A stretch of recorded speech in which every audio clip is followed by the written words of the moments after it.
Alors, bonjour à tous et à toutes. J'espère que vous m'entendez bien. Oui, Merci. Oui, Oui, oui. parfait. Merci beaucoup d'être là. Je m'appelle Nicole Charpentier. Je suis la directrice générale de Parkinson Québec.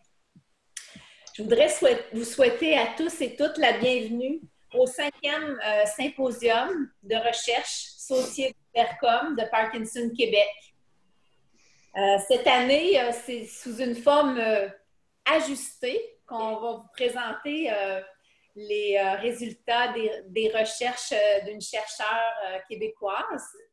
Alors, cet événement annuel, c'est l'occasion de mettre de l'avant les travaux de recherche d'un ou de plusieurs chercheurs ou chercheuses québécoises qui consacrent sa vie à la guérison de la maladie de Parkinson.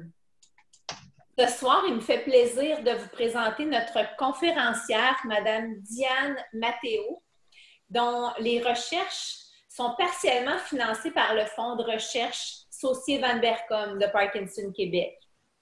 D'ailleurs, je tiens à souligner la présence de Ghislaine Saucier et de Sébastien Van Berkom qui sont présents au symposium ce soir de façon virtuelle comme vous. Grâce à leur générosité, chaque année, le Fonds de recherche québécois sur la maladie de Parkinson, le Fonds Saucier Van Berkom Parkinson Québec, peut financer plusieurs recherches de chercheurs québécois qui dédient leur profession, leur métier à la recherche sur la maladie de Parkinson. Alors, si je reviens à Mme Mathéo, ses travaux de recherche au CHUM aident à mieux comprendre les causes de la maladie de Parkinson. Elle s'intéresse particulièrement à l'aspect immunologique et comment cet aspect-là pourrait ouvrir des portes à de nouvelles options thérapeutiques sur la maladie. On a également la chance d'accueillir M. Louis-Éric Trudeau et de Fanny. On va participer à un panel qui va être Henri Val, qui est le directeur des programmes et de la mission chez Parkinson Québec. Ce panel va nous permettre de mieux comprendre la présentation en mettant la présentation sous une perspective clinique et dans un continuum de recherche qui fait des liens entre la découverte des nouveaux traitements pour guérir la maladie de Parkinson. Ça va être une façon de vulgariser l'information qu'on va avoir, que va nous avoir expliqué Mme Mathéo. Une période de questions est ensuite prévue au terme de ce panel-là. Et vous aurez l'occasion de poser vos questions puis d'interagir directement avec nos invités. Vos micros vont être fermés pendant toute la durée de la conférence pour nous permettre de mieux discerner ce que Mme Mathéo va nous partager. Alors, c'est un réel plaisir de vous voir tous réunis sous cette forme différente cette année. Je vous remercie d'être là en aussi grand nombre et je vous souhaite une excellente conférence dans les circonstances. Et sans plus tarder, je vais céder la parole à Mme Diane Mathéo. Bonne conférence à tous. il y a des médecins, tout ça d'affaires là-dedans. Donc, bonjour à tous. Est-ce que vous m'entendez bien? Oui. Oui. C'est vraiment un plaisir d'être là. Je voudrais remercier Parkinson Québec pour cette opportunité déjà de pouvoir partager avec vous les résultats de mon laboratoire et ce que j'ai pu faire pendant mon parcours universitaire. Et merci de financer une partie de mes recherches. C'est vraiment important lorsqu'on est jeune chercheur d'avoir du soutien et d'avoir des personnes qui croient en ce qu'on fait. C'est vraiment très, très important. Donc, je vais partager. Est-ce que vous voyez mon écran? Non, je ne vois pas. Oui? Non? Oui. Oui. OK. Donc, je suis immunologiste. Donc, mon parcours a été vraiment basé sur ça. Je m'intéresse au système immunitaire et vraiment les mécanismes en fait d'orchestration de la réponse immunitaire. Donc, je vais vous expliquer un petit peu en quoi ça consiste. En fait, il y a des cellules au sein du système immunitaire qui sont capables d'orchestrer la réponse, qui vont dire aux lymphocytes, par exemple, comment attaquer, par exemple, lorsqu'on a une maladie, comment attaquer le pathogène qui est la cause de la maladie. Et pendant mon postdoctorat, au sein de l'équipe de Michel Desjardins, on a fait une découverte qui semble vraiment importante pour la maladie de Parkinson, qui serait une nouvelle voie d'activation un peu spéciale en fait, du système immunitaire. Et on va voir ça un peu plus en détail lors de la présentation. Donc, on sait aujourd'hui que la maladie de Parkinson, c'est vraiment une maladie multifactorielle. Ça veut dire qu'il y a vraiment plusieurs facteurs qui vont influencer la maladie, qui vont influencer le développement de la maladie. Donc, on a l'environnement. On sait que les pesticides joueraient un rôle très important. L'infection par les pathogènes aussi. On a découvert jusqu'à aujourd'hui une vingtaine de gènes qui sont associés à la maladie, c'est-à-dire que lorsqu'il y a des mutations dans ces gènes-là, on va avoir un risque plus élevé de développer la maladie de Parkinson.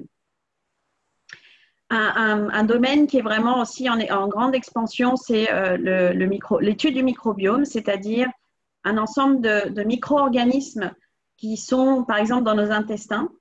Et c'est un domaine fascinant parce qu'on voit que lorsqu'il y a un problème au niveau de ces micro-organismes, lorsqu'il y a un débalancement au niveau de la flore intestinale, eh bien, on peut avoir des associations avec la maladie de Parkinson. Dans le laboratoire, on s'intéresse à deux facteurs essentiellement.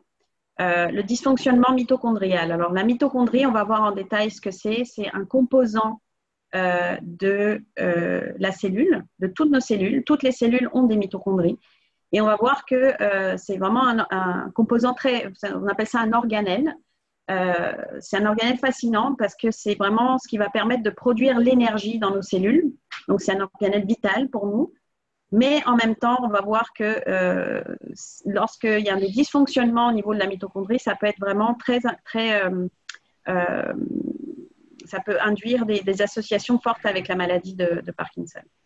Et le système immunitaire, qui est quand même un domaine, on sait que le système immunitaire présente des dysfonctionnements chez les patients atteints de la maladie, mais on a vraiment eu du mal à mettre en lien le dysfonctionnement du système immunitaire avec la maladie de Parkinson. Et ce qu'on a découvert, c'est un lien entre le dysfonctionnement mitochondrial et le système immunitaire. Et ça pourrait expliquer beaucoup de choses pendant la maladie. Donc, c'est quoi le système immunitaire? Le système immunitaire, c'est un ensemble de cellules qui ont des fonctions très spécifiques. Donc, pour éliminer, par exemple, du pathogène, ça peut être aussi éliminer des cellules cancéreuses. Mais parfois, le système immunitaire aussi, lorsqu'il y a des problèmes, des dysfonctionnements au niveau du système immunitaire, le système immunitaire peut attaquer notre propre organisme. C'est ce qu'on appelle l'auto-immunité. Il est organisé en organes, dans nos cellules, dans notre corps. On a ce qu'on appelle les organes lymphoïdes primaires, comme le thymus ou la moelle osseuse. En fait, dans ces organes-là, eh bien, on va avoir le développement du système immunitaire. C'est là qu'on va avoir la génération des cellules du système immunitaire. On a aussi les organes lymphoïdes secondaires, qu'on appelle les lymph nodes ou les ganglions ou la rate. Et ce sont des organes où on va assister à l'activation du système immunitaire. Donc, lorsqu'on a une infection, par exemple, c'est là que notre système immunitaire va s'activer. Les cellules qui constituent le système immunitaire, il y en a beaucoup. On divise le système immunitaire en deux, en système immunitaire inné et adaptatif. Bon, je ne vais pas entrer dans les détails de ce que ça veut dire, mais en gros, dans chacun des pans du système immunitaire, on va avoir des cellules très spécialisées. Et nous, on s'intéresse beaucoup au système immunitaire adaptatif, avec notamment les lymphocytes T, et une population de cellules qui est vraiment, qui a été le corps de mon travail pendant toutes ces années. Ce sont ce qu'on appelle les cellules présentatrices d'antigènes. On va voir ce que c'est que la présentation antigénique et pourquoi c'est important. Et donc ces cellules, ça peut être des macrophages, des cellules dendritiques, des lymphocytes B. Et c'est vraiment ces cellules qui vont orchestrer la réponse immunitaire. Donc voilà un type, au centre, on voit ce qu'on appelle des cellules dendritiques. Donc, ce sont des cellules présentatrices d'antigènes. Donc, leur rôle dans le système immunitaire, c'est vraiment être à l'interface entre le pathogène et l'activation du système immunitaire. Donc, elles sont capables, c'est des sentinelles, elles sont capables de détecter les pathogènes et de transmettre l'information aux lymphocytes, qui vont être les acteurs de la réponse immunitaire. Les lymphocytes sont là pour tuer les cellules infectées, pour tuer les bactéries, pour attaquer les cellules cancéreuses. Mais pour attaquer les cellules cancéreuses, ils ont besoin d'avoir une information très spécifique sur le type de cible qu'elles doivent tuer. Et ça se fait grâce aux cellules présentatrices d'antigènes et à la présentation antigénique, c'est-à-dire une information très spécifique sur la cible qu'il faut attaquer. On a longtemps pensé que le système immunitaire du cerveau était différent du reste de l'organisme. En fait, on appelle par exemple le cerveau, on a longtemps pensé que le cerveau c'était un organe immunoprivilégié, c'est-à-dire qu'il était comme confiné par rapport au système immunitaire grâce à ce qu'on appelle la barrière hémato-encéphalique. Donc cette barrière va empêcher l'entrée du système immunitaire dans le cerveau. Ceci dit, le cerveau possède son propre système immunitaire grâce aux cellules microgliales, qui sont des cellules qui ressemblent aux cellules présentatrices d'antigènes. Elles sont capables de détecter les pathogènes et vont induire, par exemple, de l'inflammation pour pouvoir résoudre l'infection. Mais on sait de plus en plus qu'il y a des fuites dans cette barrière et qu'en fait, il y a une communication entre le système immunitaire et le cerveau. Et notamment dans la maladie de Parkinson. Donc, la maladie de Parkinson, comme vous le savez, c'est une maladie qui se caractérise par la perte de neurones dopaminergiques. Donc, ce sont les neurones qui sont responsables notamment du contrôle du mouvement. Au niveau du cerveau, il se trouve au niveau de la substance noire. Et en fait, depuis plusieurs années, on sait qu'il y a des signes qui montrent que le système immunitaire est dérégulé, qu'il y a un problème avec le système immunitaire. Il y a trop d'inflammation. Donc, on va retrouver ce qu'on appelle une microglie activée, les fameuses cellules qui régulent l'immunité dans le cerveau. Elles vont avoir un phénotype activé, c'est-à-dire qu'elles vont être en état d'alerte. Et on retrouve également, ce qui est vraiment un phénomène très important, très intéressant, c'est l'infiltration de lymphocytes T dans le cerveau. Donc, les lymphocytes T, qui sont les acteurs de la réponse immunitaire, vont entrer dans le cerveau des patients atteints de la maladie de Parkinson.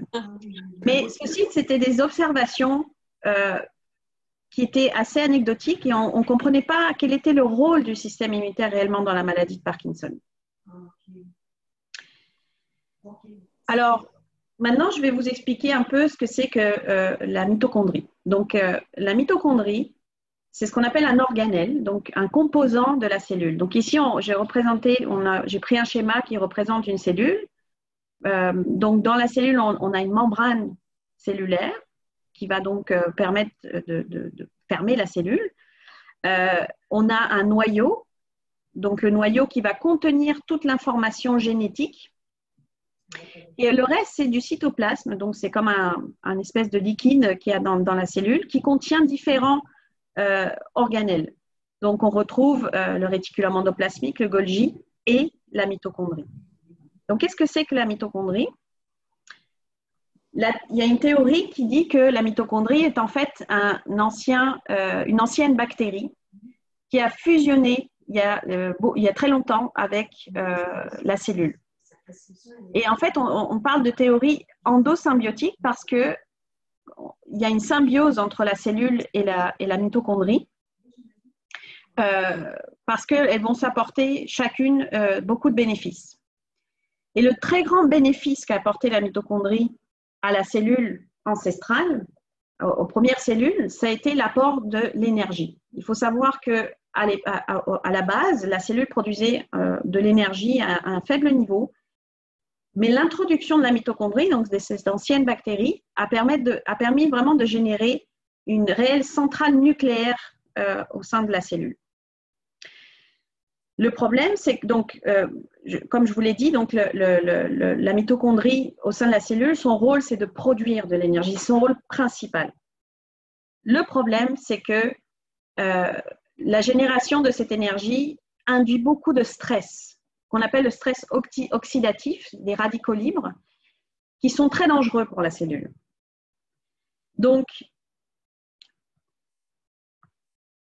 ce stress mitochondrial, qui va se produire simplement parce que la mitochondrie va générer beaucoup d'énergie, peut induire, s'il n'est pas régulé, la mort de la cellule.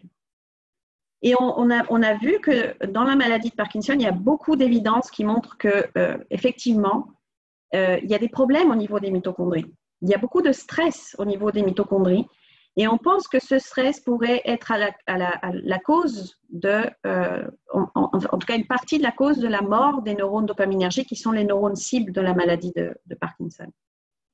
Mais heureusement, il y a des mécanismes très particuliers qui permettent de contrer ce stress oxydatif. Et donc, un de ces mécanismes, c'est ce qu'on appelle la mitophagie. Donc, la mitophagie, on ne va pas entrer dans les détails de ce que c'est, mais c'est juste un mécanisme qui permet d'éliminer très spécifiquement les mitochondries qui sont endommagées et qui génèrent beaucoup de stress. Donc, ça permet d'éliminer du stress dans la cellule. Donc, c'est des mécanismes vraiment essentiels pour la survie de la cellule. Et il y a quelques années, donc l'équipe de Richard Yull aux États-Unis a mis en évidence qu'il y avait deux protéines qu'on appelle PINK1 et Parkin, qui sont codées par deux gènes, donc PINK1 et Parkin, qui sont deux gènes associés à la maladie de Parkinson. Donc, lorsqu'on a des mutations dans ces gènes-là, on a un risque plus élevé de développer la maladie de Parkinson.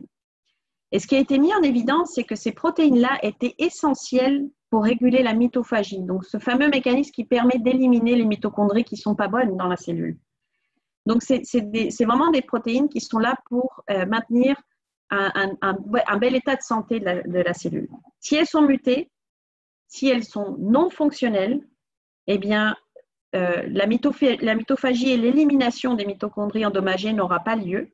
Et il va y avoir une accumulation très forte de stress oxydatif qui peut mener à la mort de la cellule.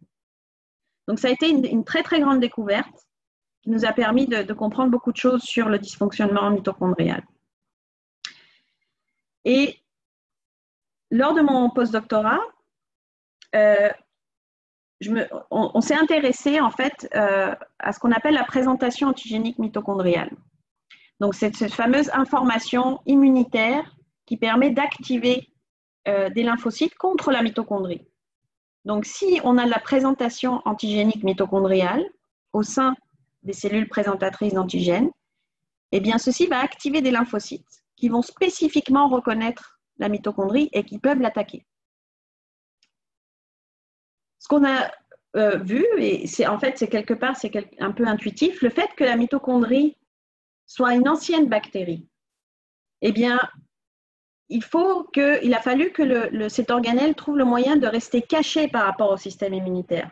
Puisque si on expose une bactérie au système immunitaire, il va s'activer, il va l'éliminer. Et donc, si on regarde, ça c'est quelques résultats juste pour illustrer, mais on voit que dans des conditions de base, la présentation antigénique mitochondriale est extrêmement faible, voire absente. Et donc, c'est assez intuitif puisqu'on imagine qu'on ne veut pas exposer la mitochondrie au système immunitaire. Donc, dans des conditions normales, il n'y a pas d'exposition des antigènes mitochondriaux et donc pas d'activation du système immunitaire contre la mitochondrie. Par contre, on a découvert que dans certaines conditions, sous certains stress, comme le choc thermique, qui peut faire penser à la fièvre, à des fortes fièvres, ou l'infection, donc l'infection bactérienne notamment, pouvait induire très fortement la présentation antigénique mitochondriale. Et ceci peut être extrêmement dangereux parce que si on commence à exposer la mitochondrie au système immunitaire, eh bien, il peut y avoir une attaque qu'on appelle auto-immune, c'est-à-dire une attaque contre le soi, contre notre propre organisme. Et il faut imaginer que toutes les cellules de notre organisme possèdent des mitochondries. Donc, ça serait assez catastrophique. Et ce qu'on a découvert en plus, c'est que cette présentation mitochondriale, elle est régulée aussi par PINK et Parkin.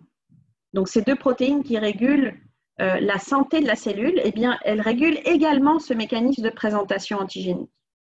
Donc, qu'est-ce qui se passe? Si Pink et Parkin sont fonctionnels et qu'on applique un stress à la mitochondrie, donc lorsque la mitochondrie est endommagée, eh bien, Pink et Parkin vont jouer leur rôle et vont permettre de faire de la mitophagie, donc d'éliminer ces mitochondries endommagées.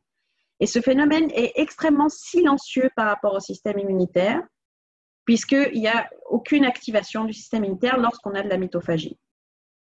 Par contre, si Pink et Parkin sont dysfonctionnels, donc s'il y a un problème dans ces protéines-là, eh bien, la mitochondrie, sous stress, va se mettre à faire ce qu'on appelle des vésicules dérivées de mitochondrie. On ne va pas entrer dans les détails de ce que c'est, mais en gros, ces vésicules-là vont porter le message antigénique et donc il va y avoir présentation antigénique à la surface des cellules. Donc on expose la mitochondrie cette fois-ci.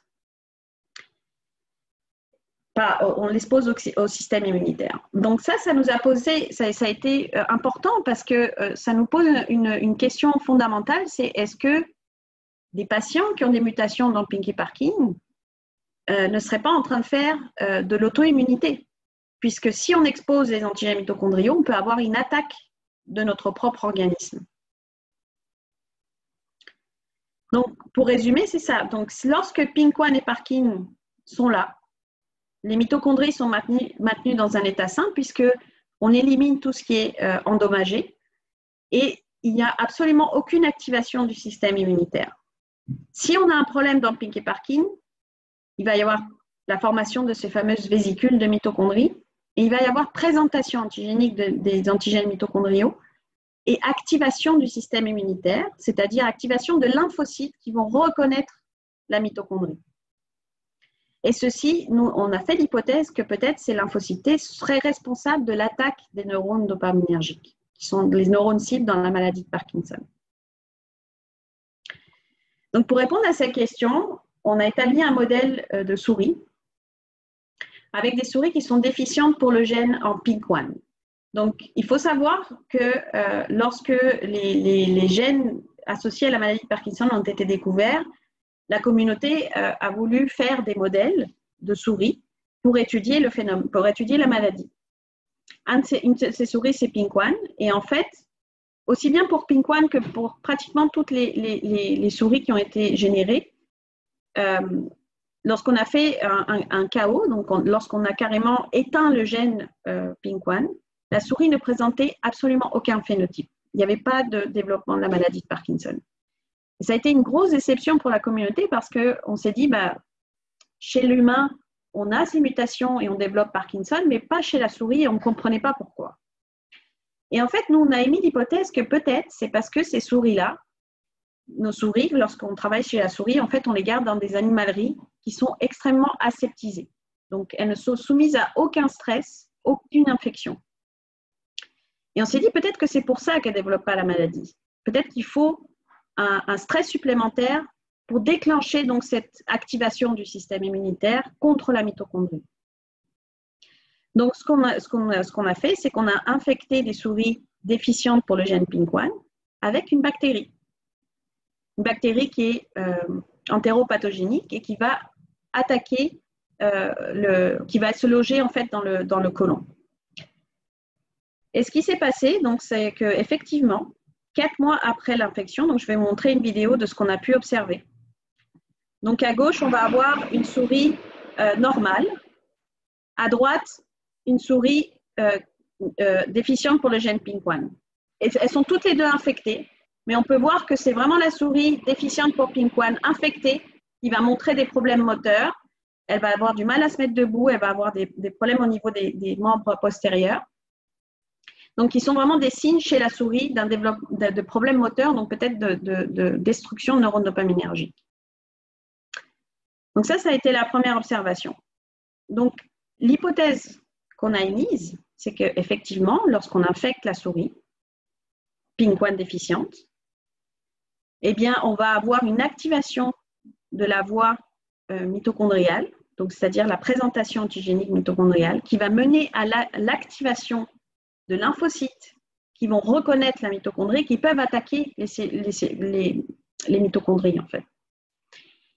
Que probablement, donc, donc pour mesurer ce paramètre-là, on a fait des expériences qui ont effectivement montré, donc ici il y a un graphique, c'est pas la peine de voir dans le détail, mais c'est juste pour vous montrer qu'effectivement dans les souris qui sont déficientes pour PINK1 et qui sont infectées, on a une très forte augmentation de la fréquence de ces lymphocytes autoréactifs, c'est-à-dire qui sont capables de reconnaître la mitochondrie. La deuxième question qu'on avait, c'est est-ce que ces lymphocytes T sont capables d'infiltrer le cerveau, de passer la barrière hémato-encéphalique, donc cette fameuse barrière qui protège le cerveau du système immunitaire, et d'attaquer les neurones dopaminergiques. Eh bien, on a vu que, en fait, on a pris le cerveau de ces souris, puis on a regardé quels étaient les lymphocytes qui étaient présents. Et effectivement, dans les souris PINK1 déficientes infectées, eh bien, on a une accumulation de lymphocytes T autoréactifs qui sont capables donc de reconnaître la mitochondrie. Une question extrêmement importante, c'est est-ce qu'ils sont vraiment capables d'attaquer les neurones dopaminergiques?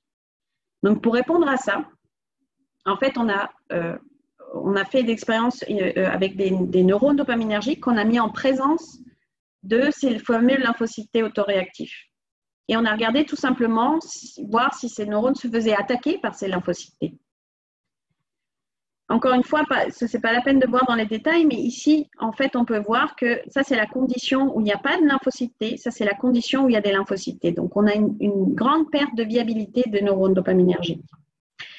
Non seulement ça, mais en plus, c'est que c'est vraiment spécifique des neurones dopaminergiques. Si on met en présence d'autres types de neurones avec ces lymphocytes T autoréactifs, il ne se passe rien. Donc, c'est spécifique aux neurones dopaminergiques. Donc, enfin, notre hypothèse de travail, c'est ça, c'est qu'en fait, lorsque on infecte des souris avec une déficience génétique, on va activer le système immunitaire qui va s'attaquer à la mitochondrie et aux neurones dopaminergiques en particulier. Donc, juste pour vous montrer une autre vidéo, parce qu'on a voulu voir si effectivement il y avait une perte de neurones dopaminergiques. Ici, à gauche, vous allez voir une souris infectée sur un POL test. Donc, le POL test, c'est un test comportemental qui va permettre de définir si la souris a des problèmes moteurs qui sont caractéristiques de la maladie de Parkinson. Donc, normalement, sur un pôle, ce qu'on fait, c'est qu'on met la souris en haut du pôle et une souris normale va descendre extrêmement rapidement parce qu'elle n'aime pas être exposée en hauteur. Si la souris a des problèmes moteurs, elle va avoir du mal à descendre. Donc, on calcule le temps de descente de la souris pour voir s'il y a des problèmes moteurs. Donc, à gauche, ça va être une souris PINK1 qui a un problème dans PINK1 et qui est infectée. Et à droite, la même souris traitée avec de la dopamine. Donc, de la dopamine qui est le traitement de choix, le traitement symptomatique de choix pour la maladie de Parkinson. Et cette expérience va nous montrer si jamais il y a des problèmes, une déficience au niveau des neurones dopaminergiques, eh bien la dopamine va aider à récupérer des fonctions. Puisqu'en fait, la dopamine, c'est le neurotransmetteur qui est produit par les neurones dopaminergiques et qui va permettre d'avoir du mouvement. Donc, on peut voir ici à gauche la souris infectée et à droite, la même souris traitée à la dopamine. On peut voir qu'elle fige complètement, elle aurait déjà dû descendre. Ici, lorsqu'on traite à la dopamine, elle est capable de descendre. Ici, c'est un résumé des résultats. C'est-à-dire qu'on voit le temps de descente des souris PINK1 KO infectées est beaucoup plus long par rapport aux souris normales. Ça, c'est quelque chose d'important qu'il faut comprendre. C'est-à-dire que lorsqu'on a PINK1, lorsque nos protéines PINK1 et Parkin sont normales, eh bien, on est protégé contre l'activation du système immunitaire et contre l'auto-immunité. Si PINK1 n'est plus là, on génère ces fameux lymphocytes et on a des problèmes moteurs. Et effectivement, lorsqu'on traite à la dopamine, on a une réversion complète du phénotype, c'est-à-dire que les souris sont capables de descendre le pôle. Donc, ce qui est un indicateur que probablement les neurones dopaminergiques sont atteints. Et effectivement, c'est ce qu'on a vu. Si c'est juste un marquage par immunofluorescence, donc c'est-à-dire on veut voir quelle est la densité en fait des neurones dopaminergiques dans le cerveau, et on peut voir clairement qu'il y a un problème dans les souris PINK1 KO infectées. On a une perte des neurones dopaminergiques. Donc, ce qui a été très important ici dans ce modèle, c'est de mettre en évidence effectivement le rôle du système immunitaire dans la maladie, dans le développement de la maladie, le lien avec la mitochondrie, pourquoi la mitochondrie, finalement, le dysfonctionnement mitochondrial peut être extrêmement important en fait à comprendre et pourquoi, quel est le lien avec le système immunitaire. Mais aussi, c'est de voir que c'est une des premières fois qu'on fait un modèle où on inclut plusieurs des facteurs. Donc, je vous ai dit au début, la maladie de Parkinson, c'est vraiment une maladie multifactorielle. Et ici, c'est ce qu'on a essayé de reproduire. Donc, on a une déficience génétique, on a un facteur environnemental qui est le pathogène et l'activation du système immunitaire. On a probablement aussi quelque chose avec le microbiome, donc ces fameux micro-organismes de l'intestin, puisque ces souris sont infectées par gavage oral. Donc, en fait, bon, la bactérie va infecter le côlon. Donc, ça, c'est un sujet de recherche qui va être développé par le docteur Samantha Grunheid et le docteur Louis Trudeau, de voir quel est le rôle, en fait, dans ce modèle du microbiome. Mais pour l'instant, c'est ça. Donc, nous, ce qu'on a vu, c'est vraiment la combinaison de ces facteurs a permis de développer la maladie. Donc, c'est pas quelque chose c'est pas juste un facteur qui va permettre de déclencher la maladie. Donc, ça a été des découvertes importantes, mais ce qui est important aujourd'hui, c'est de savoir est-ce que c'est vrai chez l'humain? Est-ce que les patients ont vraiment un problème au niveau de leur système immunitaire, au niveau de l'auto-immunité, au niveau de la reconnaissance de ces mitochondries?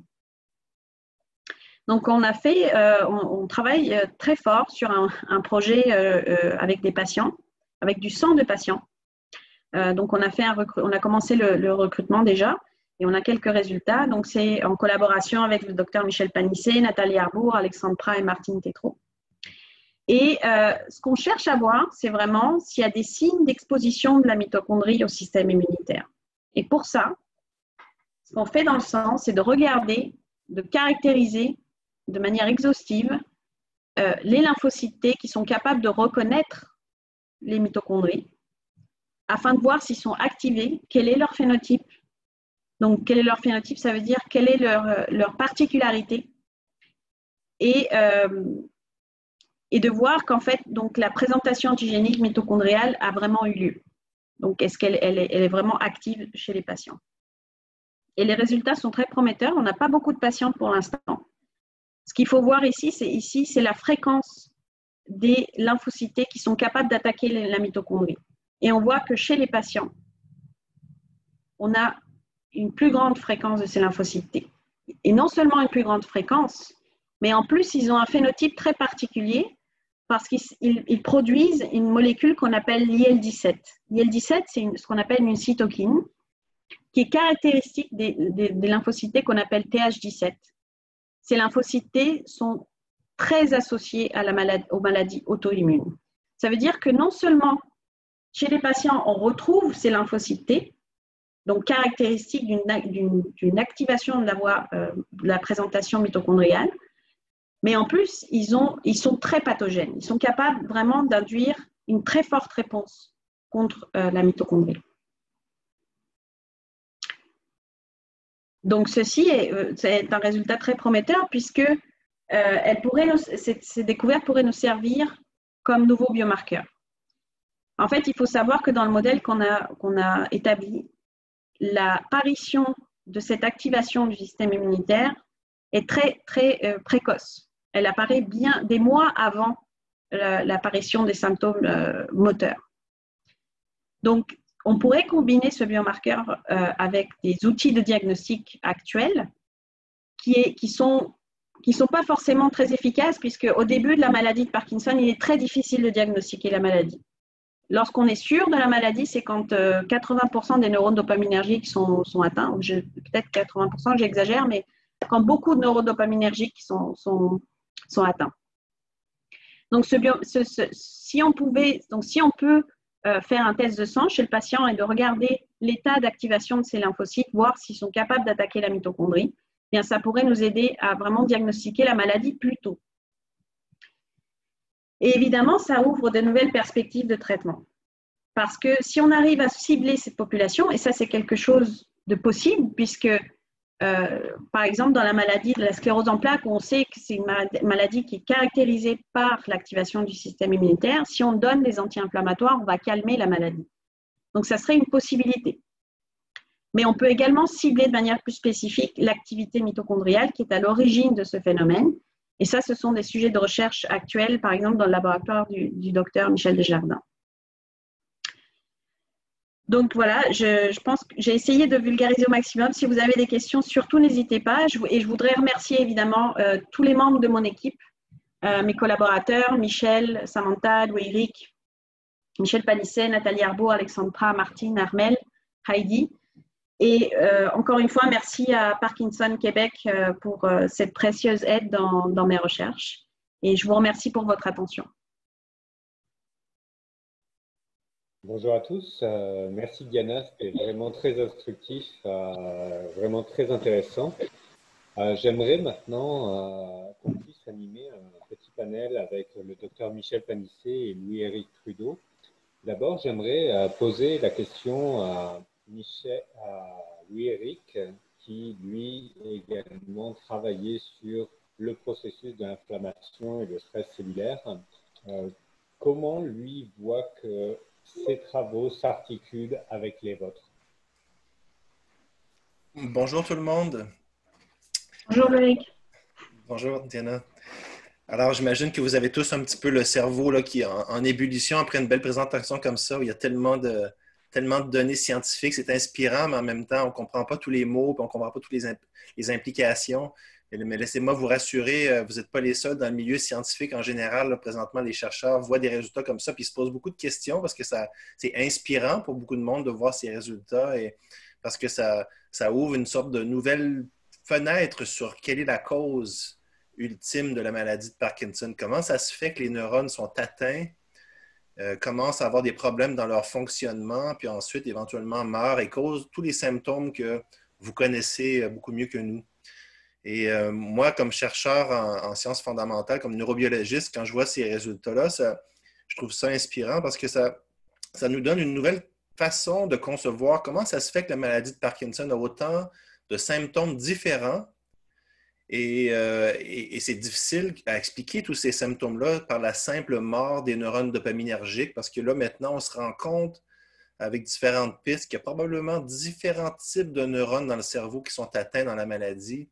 Et pas seulement dans le cerveau, mais aussi dans le système nerveux périphérique. Vous connaissez tous des symptômes comme la constipation et d'autres symptômes gastro-intestinaux, des problèmes aussi de régulation des fonctions du cœur. Il y a plusieurs symptômes dans la maladie de Parkinson. Puis maintenant, quand on voit tous ces travaux-là qui sortent sur le rôle du système immunitaire, ça nous fait penser que peut-être que là, on devrait essayer on va pouvoir enfin, commencer à expliquer l'ensemble des symptômes de la maladie en analysant comment les cellules du système immunitaire attaquent les neurones en périphérie et différents types de neurones dans le cerveau. Alors moi, ça c'est une des implications que je vois de ce genre de travail-là, c'est d'avoir une compréhension plus globale de la maladie. Et aussi, comme l'a dit Diana à la fin de sa présentation, ça nous ouvre une fenêtre aussi sur des approches thérapeutiques nouvelles. Et pour développer des nouveaux traitements, comme vous le savez sûrement, c'est difficile. Là, on entend des découvertes à chaque année sur la maladie de Parkinson, mais les traitements, eux, ils arrivent quand? C'est souvent ça la question que tout le monde se pose.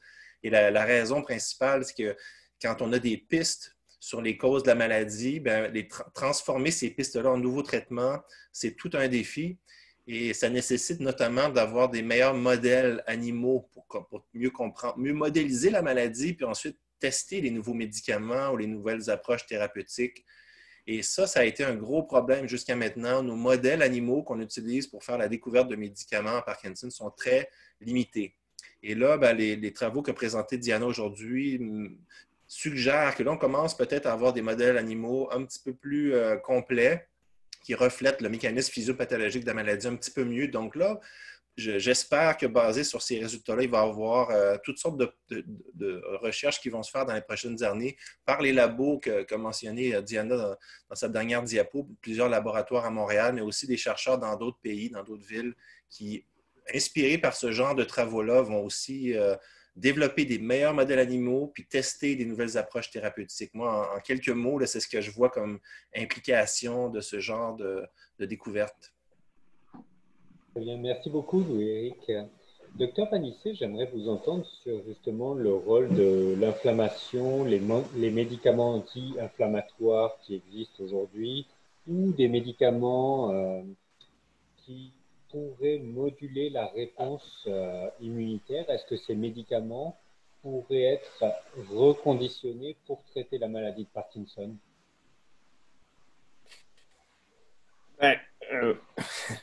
Je pense que c'est une question qui est assez large. Ce qu'il faut savoir, c'est que les travaux de Diana s'imbriquent dans une suite qui date déjà de plusieurs années où on a mis en évidence un rôle de l'inflammation dans la physiopathologie de la maladie de Parkinson.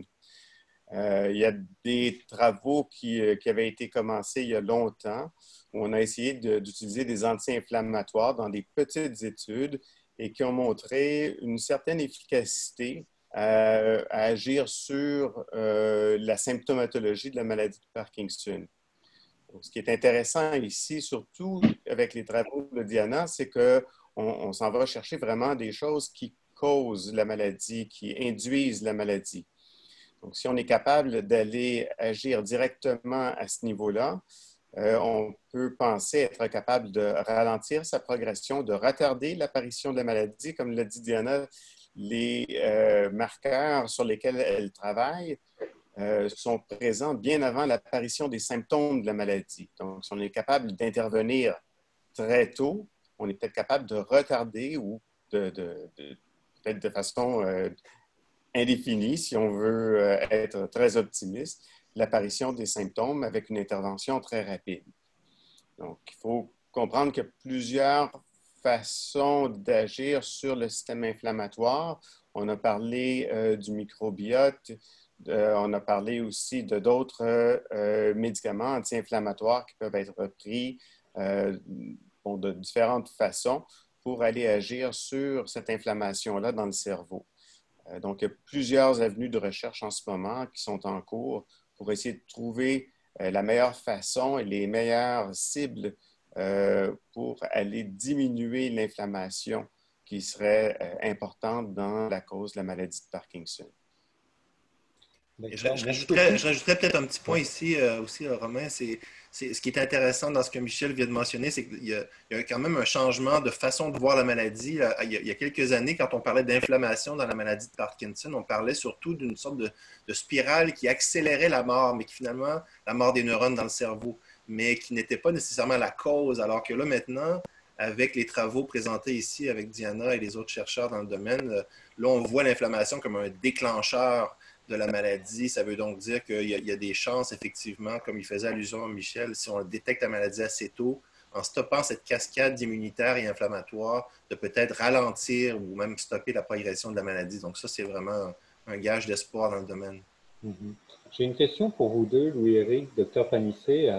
Le fait que justement on puisse identifier ce biomarqueur, est-ce que ça nous permettrait de faire des essais cliniques avec des populations beaucoup plus homogènes et donc une possibilité de résultats positifs plus importante?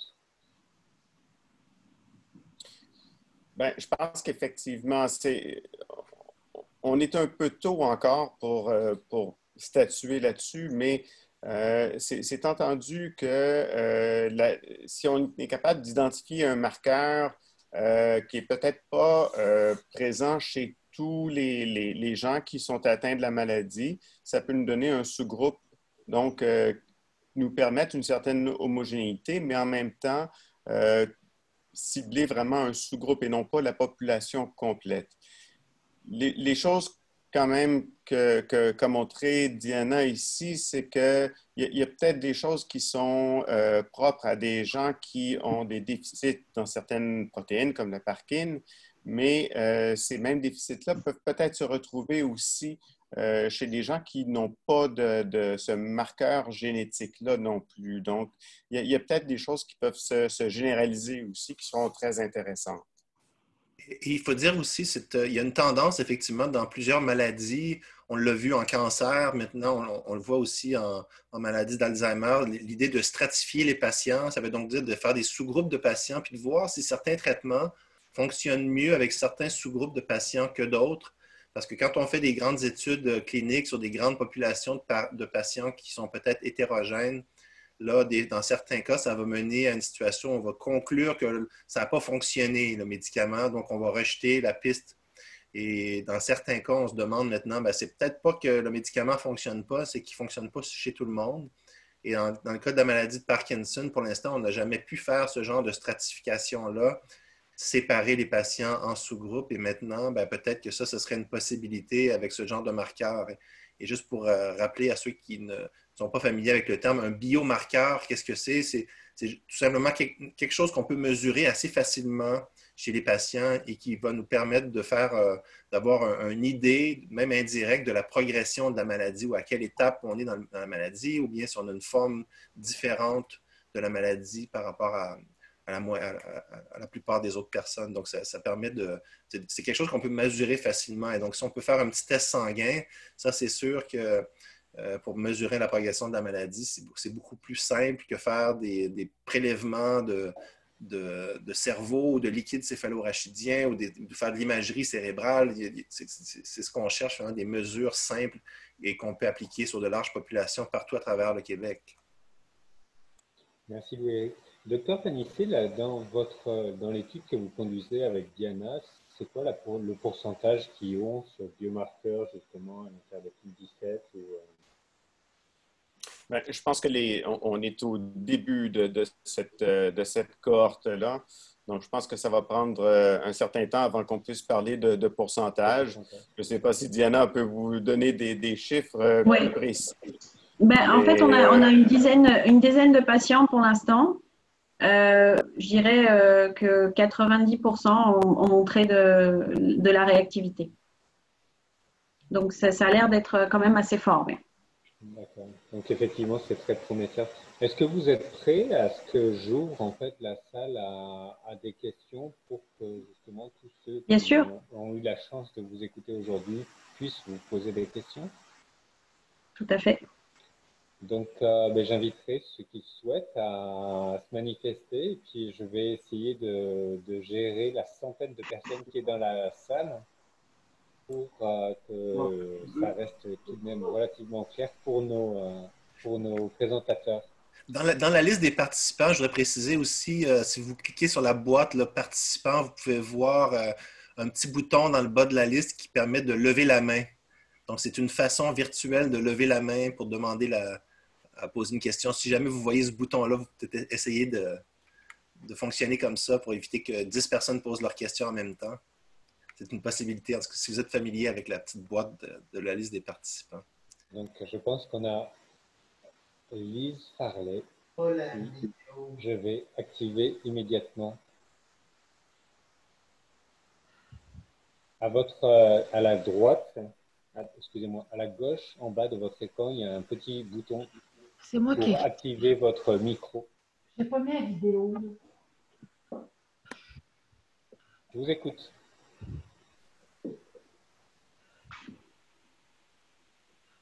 OK. Est-ce que quelqu'un veut se lancer?